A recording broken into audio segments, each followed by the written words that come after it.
हूँ। कितने महीने हो गए बीजेपी ज्वाइन किया? 6 महीने कंप्लीट होने वाले हैं। 6 महीना तो बहुत होता है जी। Honeymoon period is over. Honeymoon period क्या है पॉलिटिक्स में? There is no honeymoon period. The day you enter, जब मैं जिस दिन मेरा अनाउंसमेंट हुआ था उसी दिन में इवनिंग में I was at the party office.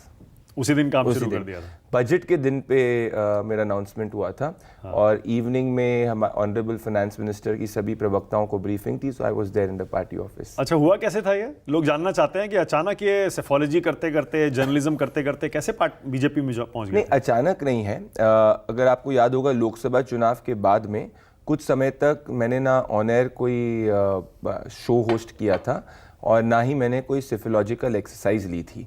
So I had given at least 1.5 months से ज़्यादा अराउंड समय लोकसभा इलेक्शंस के बाद में। और तब मैं ये विचार कर रहा था लॉन्ग टर्म। और मैं ऑनरेबल प्राइम मिनिस्टर से काफ़ी ज़्यादा इंस्पायर हुआ हूँ। और जब मैं उनसे खुद पर्सनली भी मिला था तो मुझे ये लगा था कि मुझे कुछ ना कुछ देश के लिए करना है। And I believe working for the honourable prime minister and the party is a way to contribute to the country. हुआ कैसे था? किससे संपर्क हुआ था सबसे पहले? नहीं, पार्टी ने बुलाया था या नहीं, मैंने अपनी इच्छा जाहिर जताई करी थी। इलेक्शंस के बाद में मैं थोड़ा 15 से 20 दिन के आत्मचिंतन में था कि भाई long term what is the impact which I will do. And तो फिर मैंने सोचा कि इस दिस अभी इस वक्त देश के अंदर प्राइम मिनिस्टर नरेंद्र मोदी है।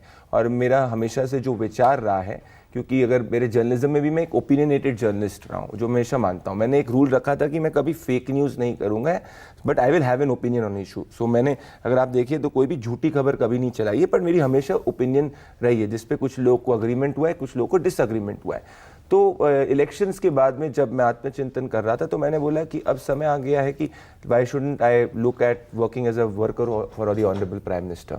तो उसके बाद मैंने निर्णय लिया था। मैंने ऐसा नहीं किया था कि आज मैं एंकरिंग कर रहा हूँ, कल जाके मैंने कोई चुनाव लड़ लिया। जी। किसकी तरफ इशारा कर रहे हैं? किसी की तरफ नहीं, इशारे इशारे में सब कुछ कह दिया मैंने।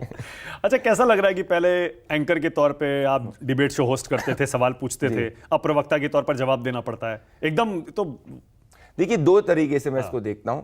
पहले तो एक तो बहुत ज़्यादा सीखने को मिलता है क्योंकि I get a chance to read a lot which is there, पहली चीज़। दूसरा ये है कि एज एन एंकर या न्यूज़ जो मैं कहता हूँ, हमेशा से एक जर्नलिस्ट जो होता है इम्पेशेंस होता है, क्योंकि खबर आपको सही समय पे ब्रेक करनी होती है। Politics is a lot about patience. So politics में बहुत ठहराव की ज़रूरत होती है। न्यूज़ के अंदर ऑब्वियसली लाइफ में ठहराव की जरूरत होती है, बट न्यूज़ को अगर आप सही टाइमिंग पे आप ब्रेक ना करो तो न्यूज़ की वैल्यू जो है वो कम हो जाती है। तो ये एक फ़र्क देखने को मिल रहा है।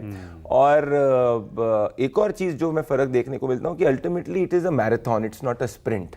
सो अगर आप जैसे मान लीजिए कोई भी शो के लिए हम लोग प्रिपेयर करते हैं तो आपको उस दिन पे डिलीवर करना होता है show. But politics as a journey is a very long term journey. It is not कि भाई आज छक्के मार दो, चौके मार दो, 3 मार दो। और जो आपका कार्य क्षेत्र होता है, you have to deliver that is something which is there. तो ये एक बड़ा सा फर्क है। तो इम्पेशेंस से पेशेंस का जो एक फर्क आप समझ सकते हैं, that is a change which I feel. Okay.